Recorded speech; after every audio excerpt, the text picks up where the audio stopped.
Within this lesson, we're going to talk more about settings. So we're going to try to really run through some of this stuff fairly quickly because you may or may not find it useful. So again, depending on your setup. So by default, the front page of your blog is already predefined. So it just goes to this local host one. So it's just the index page. You can actually set up a static page in order for it to be your front page. So I'm not sure if that's the sample page, but when we go back out to here and refresh it, we're going to see that instead of going to this page, it's now going directly to the sample page. So this is not your recent posts, but this is just a sample page. So you can literally set up any page within the page area, which we're going to show you coming up as well, and have that as your front page.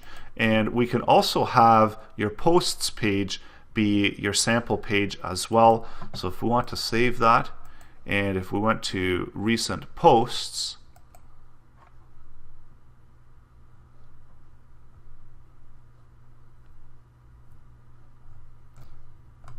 so we're going back to the main page here, get out of there, going over to localhost, we can see that for posts, if we go to any of the posts, we're going to have a main post page that's going to contain the same information on the sample page. So some of this you have to actually customize. So sometimes it's better to keep, and it did give me that warning that the pages should not be the same. So what I'm going to do is just uncheck that and see if this works as our sample post page. So bring it back to the initial one.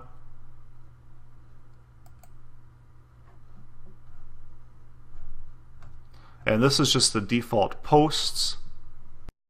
And probably not ideal, so I'm just going to leave these as select. So we don't want to, for this lesson, we don't want a static page, but if you do want a static page, you can update it there. Here you can show how many posts show up, how many items get syndicated in your feed. So all WordPress sites automatically come with that entire that RSS feed, which is just simply located at localhost feed. So you can see all of the content in an RSS feed format. And you also have your ability for your content feed as well. And then down here you have links to log into site admin.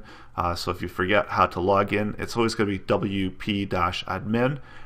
So you don't necessarily need to keep this on the front page, and we're going to be showing you how to remove that in the upcoming lessons. Usually I remove out all of these logins and logouts, and I just simply remember the URL. And as well, I don't really like some of these default ones like the recent comments and such. So I'm not really big on comments in WordPress, because you'll find that when you have a WordPress site, you get a lot of spam comments. And that's another plugin to look at and to add to make sure that you have a way to remove out all those spam comments. So here we've got ability to not have our site show up in index, so in search engines. So if we check that off, but most of the time you're going to want to have your site showing up in search engines, unless you've got a private blog or something like that. So here we've got some discussion settings, and this is again where those comments become fairly annoying, and this is where you can customize what happens with comments. So default article settings, comment settings.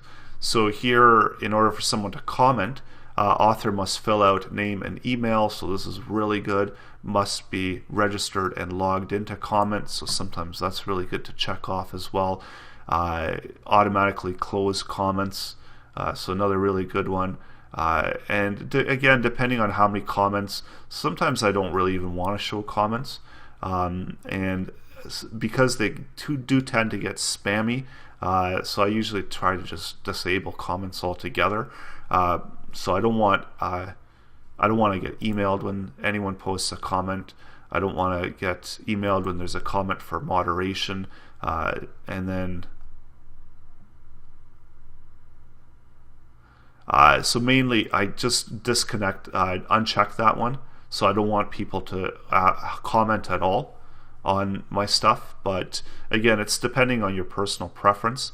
Here's some options for commenting, how long the comment moderation, and then blacklisting people IPs, and then here is how you have for avatars, so for new people signing up, you can give them automatic gravatars, and especially if you've checked off that you want them to fill out and be logged in. So then you have to give them the ability to log in if you want them to comment, and that's where all of this comes into play. With media, so here we've got our default media sizes. So we're able to crop images, medium size, large size. So this is more commonly being used for images and for image throttling when you have different sizes for thumbnails, medium and large. And again, this comes into play in a lot of the WordPress themes. So always a good idea to check this out and make sure that these are the sizes that you want to be working with. And also take note of the sizes, because this is how it's going to actually show up on your site, and you can select the different sizes. There's also uploading folders, so month and year based folders. And then lastly, in settings, this is going to be another important one, the permalinks. So by default, well, WordPress used to have this plain setup where you have these unfriendly search engine, unfriendly URLs, and when you are trying to customize your site, you want to be mindful of these types of URLs. So URLs are going to be important. Date and name, which was the default, really isn't the most ideal, because even if you have a post name, you might not always want to have all of these dates and all of this in there, because this is going to make your actual post title be 4 folders deep. And so the precedence for search engines is that they're going to take whatever's on the root as most important, the first folder as secondary, and so on. So if you're worried about SEO, probably the best one to use is by post name, and that way you just got all of your posts having localhost or whatever your domain name / by the post name, and it's automatically going to create slugs for that. So don't worry about if your post names have spaces and so on, and we're going to show you how that works within posts as well. And then so we've got some optional stuff here as well, where we've got some options for structuring it, and we can change the permalinks and the URLs. But normally for most of mine, I just do post name, and I find that works really well with SEO friendliness. And so in the upcoming lessons, we're going to talk more about cool plugins for SEO friendliness. We're going to run through how to make posts, pages, and also update appearance, and talk more about plugins coming up.